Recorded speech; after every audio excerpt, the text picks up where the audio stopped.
Bà khinh bà xuân sái bà xôm gồm nâng chìm xô bà bông mai bằng phôn chỉ tì gồm nâng chỉ tì mệt rây bà xôm xa cô mà can cam bị thi bà tia sẵn nạ xã cấn bà đại chỉ cảm thi thầm mấy muối rồi bà xã hạ cấn khmái đại học cắt thạc khỉ y đại xã hạ cá bà chỉ muối xã bồ miền digital Cambodia hỏi thằng anh này dương miền phiêu cơ vô đó sầm khăn muối bà cử lộc bà xiên sậu vắn đại chỉ mà cha xã hạ kẹp bà lật chi sauce bà chỉ lực đồng bông bằng nó nông bà đi chia là chạm Campuchia phong đại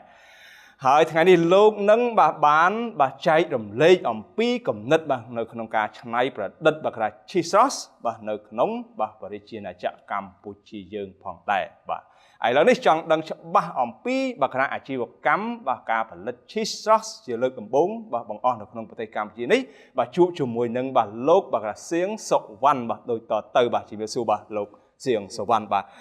คนนั้นโลกเสียงสวรรค์ได้บานจำนายไปเวลีดอมบินอำไลของการประดบัดสัมพีจมวยนังภาษาโปรมินดิจิทัลแคมโบนมิสโดยได้โลกบานดังฉบับหายถ้านี่คือเชื่อบักราการพิธีเทศนาสากลได้รวมบ่สหการผลิตรวมคดีจมวยนังบ่สหกรณ์ขมายเคอีบ่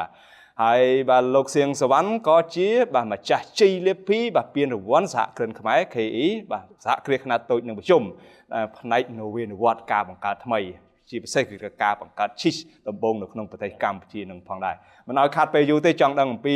กลุ่มนึดชีตำบลไฮร์ไวบานจีโลกบาดาวในกลุ่มนึดขนมการbằngการชิดบานจีเลิกตำบลในขนมประเทศกัมพูชีอย่างโดยเฉพาะมันต่อปีเมียนการน้อมโจชิดอย่างเจริญบาโจในขนมประเทศกัมพูชีอย่างดูบาลโลกสวรรค์บ่น้องจะมีสูบบอลบางทีไทยเอาคนเนื้อบอลได้บานดอลกระดิ่งโจรวมกรรมทิ้งให้กับเอาคนดอลเคอีดังมูลตั้งคณะกรรมการนักศึกษาการเรียนทั้งแต่บาน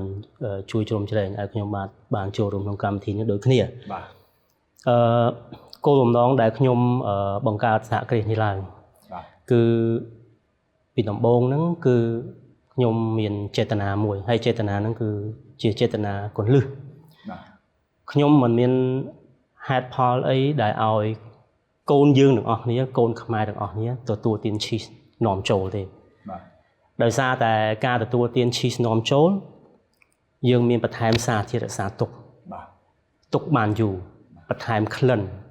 บรรทายกล่อมหับให้ตุ่มรอมแต่มาดอลทเนอร์เราเขาดอลไปแต่โกนยืงตัวเตียนคือวิไปคลาระยะไปแล้วนั่นคือผมมวยคล้ายเติมมาชนำทีจังการตัวเตียนบานจะไอ้ตอนใต้บัตรอาหารรูปธรรม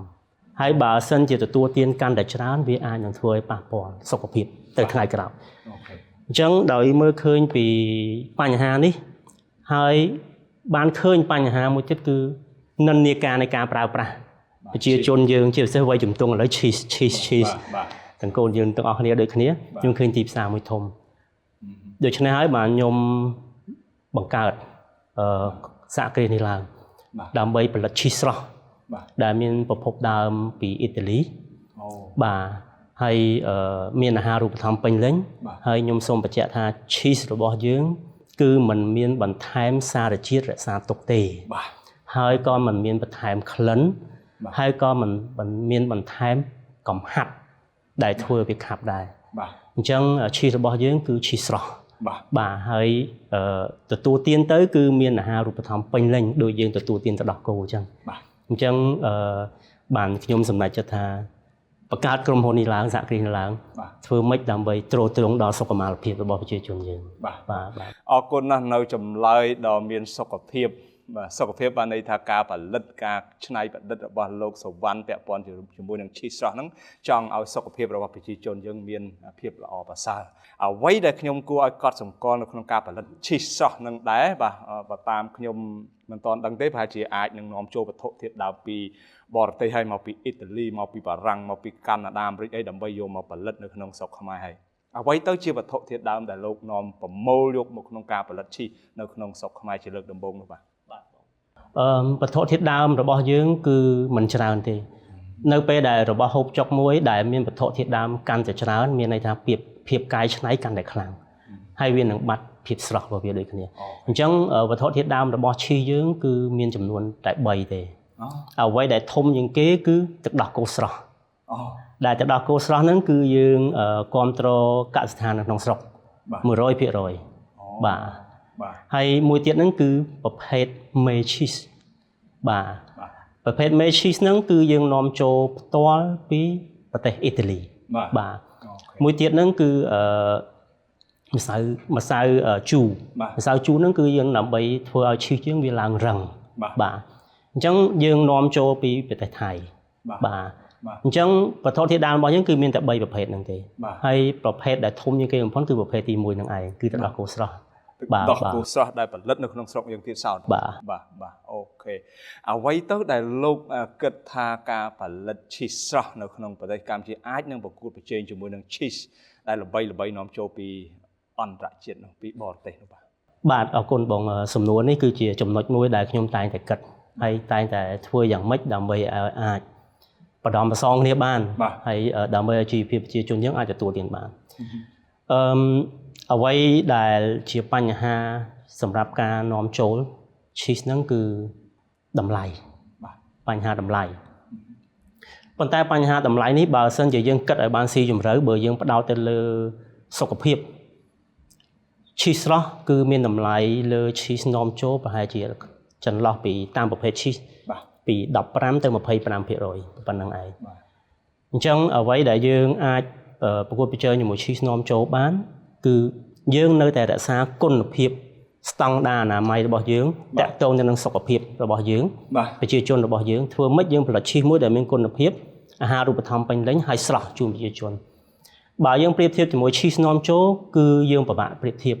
ដោយសារបោះ cheese នាំចូលយើងអាចនិយាយបានថាជាប្រភេទអាហារកែច្នៃយើងនិយាយឲ្យស្រួលស្ដាប់អញ្ចឹងណាបងបាទប៉ុន្តែ cheese ស្រស់គឺជាប្រភេទអាហារដែលយើងអាចធ្វើបានភ្លាមៗធ្វើថ្ងៃហ្នឹងស្អែកអាចទទួលទានបានអញ្ចឹងតម្លៃគឺมันអាចប្រៀបធៀបជាមួយអាហារកែច្នៃនិងអាហារស្រស់បានទេអាហារស្រស់របស់យើងតែងតែមានតម្លៃលើប៉ុន្តែតម្លៃលើនេះគឺខ្ញុំធ្វើមិនតម្លៃលើក្នុងចន្លោះពី15ទៅ25%ទេมันអាចលើដល់50% 100% ដែលវាធ្វើឲ្យជីវភាពប្រជាជនយើងពិបាកនឹងទទួលយកដែរអញ្ចឹងរាល់ថ្ងៃនេះគឺខ្ញុំធ្វើមិនព្រឹត្តព្រៀងគ្រប់គ្រងចំណាយផ្សេងធ្វើមិនឲ្យនៅក្នុងចន្លោះពី15ទៅ25%បើយើងឲ្យស្មើតម្លៃគ្នាហ្មងគឺมันអាចទៅរួចទេបាទប៉ុន្តែបើយើងផ្ដោតទៅលើសុខភាពត្រឹម10ទៅ15%ទៅ25%ប្រហែលជាប្រជាជនយើងមួយចំនួនអាចនឹងទទួលយកបានបាទជាជាងឲ្យយើងហូបរបស់មួយដែល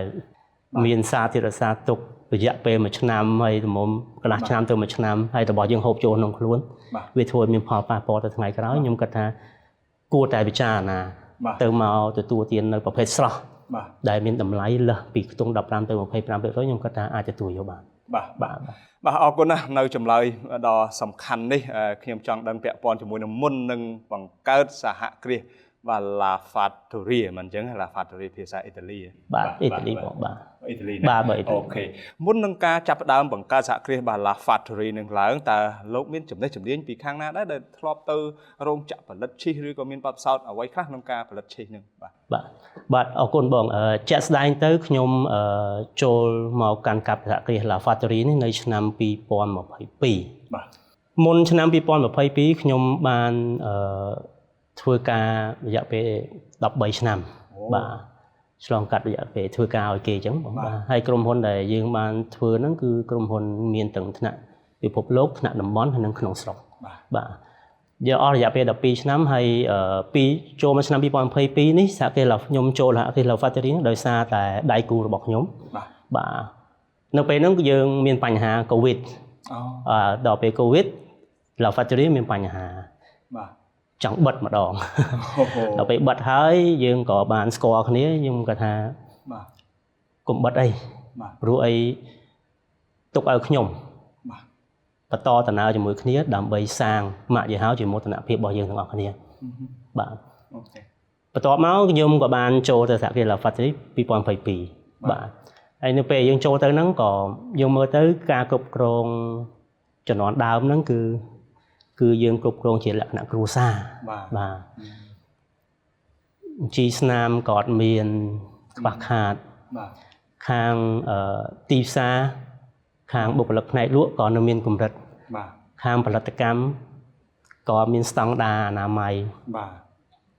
និយាយទៅគឺមានបញ្ហាគ្រប់ផ្នែកប៉ុន្តែខ្ញុំចូលទៅហ្នឹងគឺខ្ញុំមានជាបេះដូងមួយខ្ញុំថាបញ្ហាសុទ្ធតែយើងអាចដោះស្រាយបានទេ ប៉ុន្តែបើយើងដោះស្រាយបានគឺយើងនឹងទី1យើងជួយដល់សុខភាពប្រជាជនយើងទី2បញ្ជាក់ថាកូនខ្មែរអាចគ្រប់គ្រងស្ថាប័នមួយដែលផលិតឈីសដែលជនជាតិអឺរ៉ុបគាត់ទទួលទានបានបាទជាមោទនភាពមួយរបស់មិនមែនខ្ញុំមិនមែន La Factory គឺដូចបោះបងសាយដែរទាំងអស់គ្នាទាំងសហការីទាំងអស់គ្នាថាកូនខ្មែរអាចធ្វើបានអញ្ចឹងហើយបានបេះដូងពេលហ្នឹងថាតោះខ្ញុំចូលរួមជាមួយបាទហើយបន្តកំណែតម្រង់ជាក្រុមហ៊ុនគ្រួសារមកក្រុមហ៊ុនជាលក្ខណៈស្តង់ដារបែរតាមបទពិសោធន៍របស់ខ្ញុំបន្ទាប់មកខ្ញុំក៏បានចាប់ផ្ដើម set up SOP បែបបទស្តង់ដារផ្សេងគ្រប់ផ្នែកចុះនៅពេលយើងចាប់ផ្ដើមកំណែតម្រង់នៅ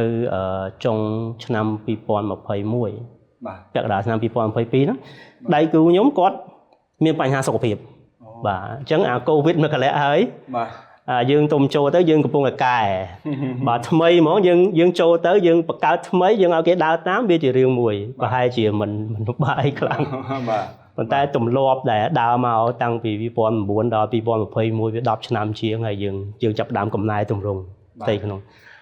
នៅពេលយើងធ្វើកំណែតម្រង់ទៅចិត្តបានសម្រេចហើយវាប្រសើ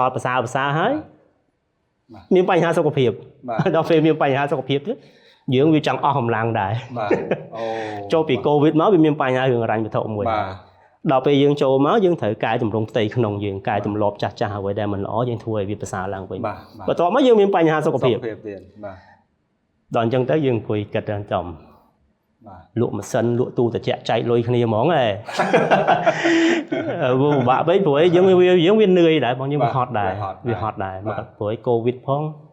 កំណែតម្រង់ផងហើយបញ្ហាសុខភាពទៀតវាជន់វាអត់ស្រាក់ស្រានផងបាទយើងលក់ម៉ាស៊ីនចែកគ្នាហ្មងដែរអង្គុយគិតទៅថាអត់ទេអត់បានទេបើសិនជាធ្វើរបៀបហ្នឹងគឺបាត់ហើយដូចបាត់ឆឹងហ្មង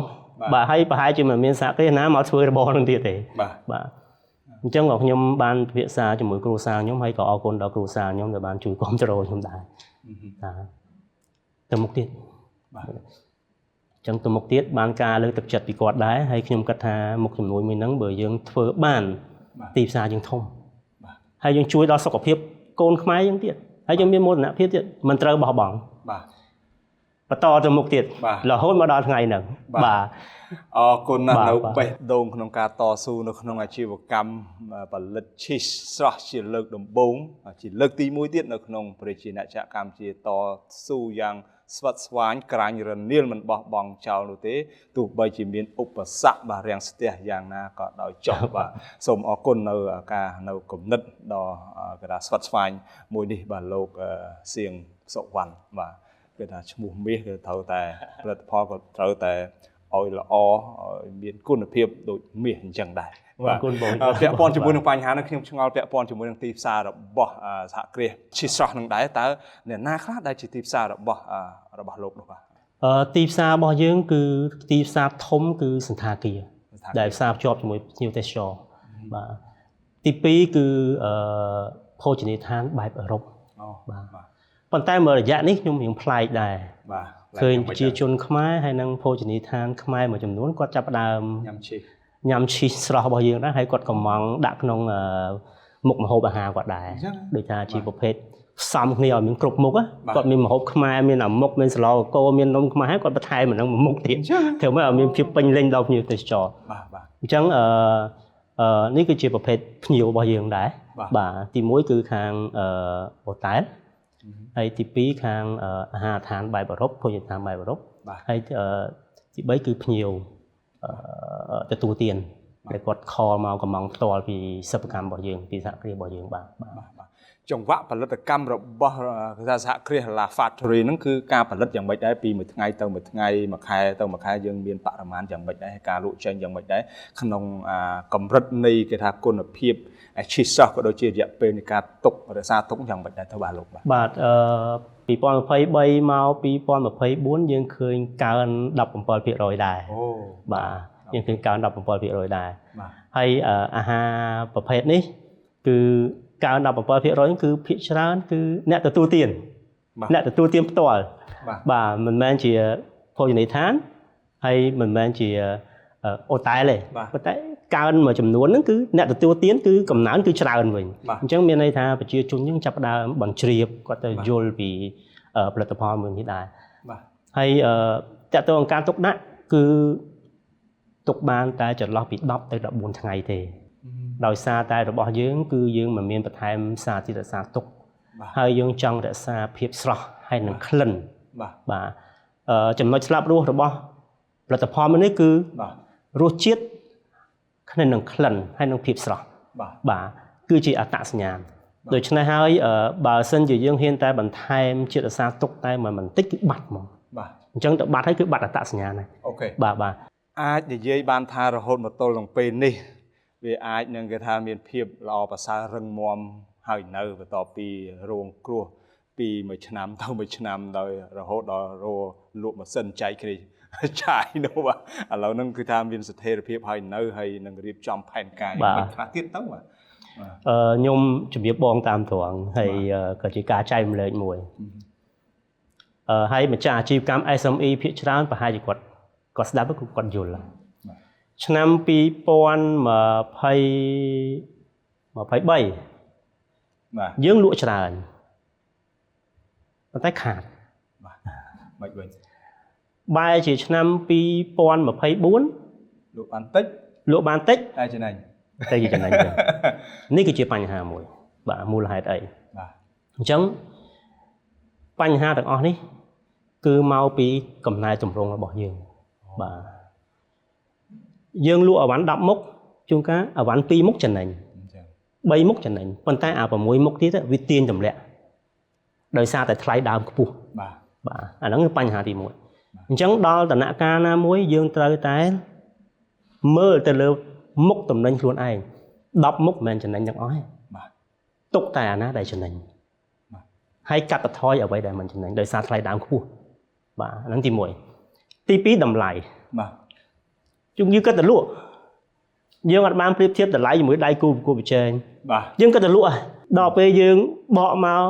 ថ្លៃដើមខ្ពស់អត់មានលុយបើកប្រាក់ខែបុគ្គលិក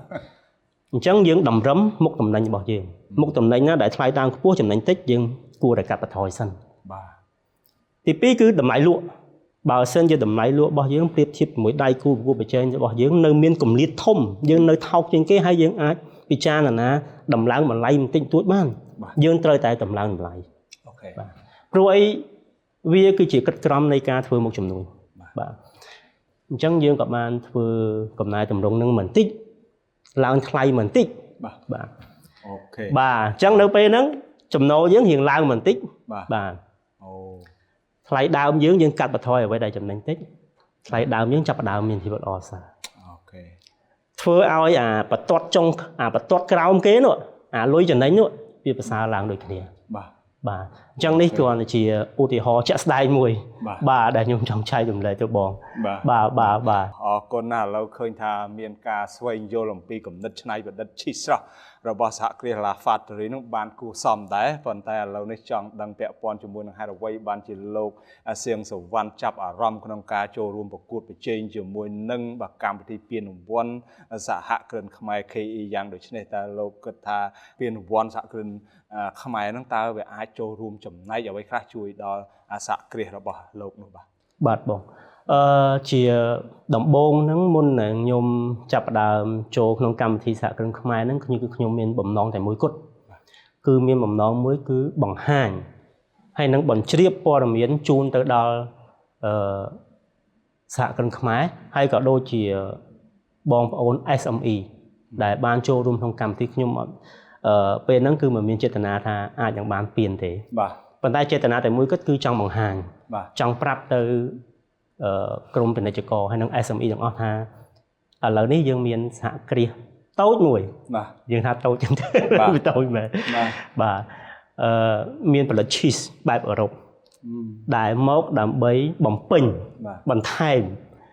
ឲ្យវាមានគ្រប់ជម្រើសព្រោះសហគ្រាសរបស់យើងគឺមានអស់ហើយបាទទាំងខាងម្ហូបខ្មែរទាំងខាងកាយច្នៃទាំងការឧស្សាហកម្មប៉ុន្តែរឿង cheese ស្រស់នេះដូចជាមិនទាន់មានអញ្ចឹងខ្ញុំថាខ្ញុំចូលទៅនេះគឺដើម្បីផ្ដល់នូវព័ត៌មានថាយើងមានក្រុមហ៊ុនមួយសហគ្រាសមួយដែលផលិត cheese ហ្នឹងហើយចូលរួមទាំងអស់គ្នាចាប់ដៃគ្នាដើម្បី ផ្ដល់នៅជំរឿសពេញលេញដល់ភ្ញៀវទេសចរហើយដើម្បីធ្វើម៉េចជួយរុញសេដ្ឋកិច្ចយើងទៅទាំងអស់គ្នាអញ្ចឹងទី1គឺដើម្បីបញ្ជ្រាបព័ត៌មានដល់ឡែកនៅពេលយើងចូលទៅផ្ទាល់គឺយើងឃើញបានមានគុណប្រយោជន៍ច្រើនខ្ញុំបានរៀនពីស្តង់ដារអនាម័យទៅលើការផលិតព្រោះឯប្រភេទ cheese នេះគឺជាប្រភេទផលិតផលដែលទាមទារឲ្យមានអនាម័យខ្ពស់បាទទី2យើងបានរៀនពីរបៀបគ្រប់គ្រងធនធានមនុស្សវាតម្លៃមនុស្សបាទយើងបានរៀនពីរបៀបKPI sales marketing ខាងផ្នែកលក់និងផ្នែកទីផ្សារបាទហើយក៏យើងបានរៀនផ្នែកព័ត៌មានវិទ្យាតើតើយើងធ្វើម៉េចឆ្នៃការកត់ត្រាបញ្ជីស្នាមយើងនៅដៃមករៀនជាបង្វែរជាការប្រើប្រាស់ប្រព័ន្ធកុំព្យូទ័របាទអញ្ចឹងចំណុចទាំងអស់នេះហើយគឺបានទទួលផលប្រយោជន៍ជាច្រើនហើយវាផ្សារភ្ជាប់ទៅនឹងអ្វីដែលយើងអនុវត្តជាក់ស្ដែងនៅសិប្បកម្មរបស់យើងនៅសហគ្រាសរបស់យើងហ្នឹងឯងបំពេញចំណុចខ្វះខាតទាំងអស់ហ្នឹងបាទហើយធ្វើឲ្យយើងកាន់តែប្រសើរឡើងបាទបងហើយទៅអនាគតហ្នឹងលោកគិតថានឹងនាំចេញឈីសស្រស់ទៅកាន់បណ្ដាប្រទេសនៅក្នុងតំបន់ឬក៏ទៅកាន់ទីផ្សារអន្តរជាតិដែរទេមានមហិច្ឆតាដែរទេនៅក្នុងទៅអនាគតនោះក្នុងឆ្នាំ2025នេះជាគោលដៅរយៈពេល1ឆ្នាំរបស់ខ្ញុំក្នុងឆ្នាំនេះគឺធ្វើម៉េចបញ្ជ្រាបព័ត៌មានឲ្យបានច្រើនតាមលទ្ធភាពដែលអាចធ្វើរួចទៅដល់ប្រជាជនខ្មែរបាទដើម្បីឲ្យគ្រប់គ្រងដល់យើងខ្ញុំឆ្នាំ2026ខ្ញុំនឹងចុងឆ្នាំ2025នេះខ្ញុំមានផែនការមួយដើម្បីអញ្ជើញខាងគីមីចំណីអាហារមកចូលរួមជាមួយយើងហើយយើងស្រាវជ្រាវបន្ថែមធ្វើម៉េចរក្សាពេលវេលារបស់យើងទុកឲ្យបានរយៈពេលពី4សប្តាហ៍ទៅ6សប្តាហ៍បាទយើងកុំទុកដល់1ឆ្នាំដូចគេបើមិនជាទុកដល់1ឆ្នាំរបស់គេបាត់អត្តសញ្ញាណយើងហើយបាទបើមិនជាយើងអាចទុកបានត្រឹមតែ6សប្តាហ៍គោលដៅរបស់ខ្ញុំទី1គឺទៅប្រទេសឡាវបាទយើងនឹងនាំចេញទៅប្រទេសឡាវសិនបន្ទាប់ពីប្រទេសឡាវហើយគឺយើងនឹងចូលទៅប្រទេសថៃជាការនាំចេញប៉ុន្តែបើថានាំចេញទៅប៉ែកអឺរ៉ុបដែលចំណាយពេលយូររយៈពេល1ខែ2ខែគឺយើងទៅអត់រួចទេមិនទាន់មានលទ្ធភាពហើយយើងក៏មិនចង់ឲ្យបាត់អត្តសញ្ញាណហ្នឹងពីប្រទេសយើងដែរប៉ុន្តែនៅតែចិញ្ចឹមចិត្តថានឹងអាចនឹងខ្ញុំចិញ្ចឹមចិត្តបងដើម្បីពង្រីកទីផ្សារបាទសូមអរគុណច្រើនបាទលោកសៀងសវណ្ណដែលជាម្ចាស់សហគ្រាសផលិតឈីសស្រស់លើកដំបូងបង្អស់ហើយក៏ជាទី1ដែរនៅក្នុងប្រជាអ្នកចក្រកម្ពុជាដែលបានផ្ដល់បទសម្ភាសន៍ជាមួយនឹងសារព័ត៌មាន Digital Carbon Mix បាទសូមជូនពរបាទគណៈសហគ្រាសរបស់លោកជួប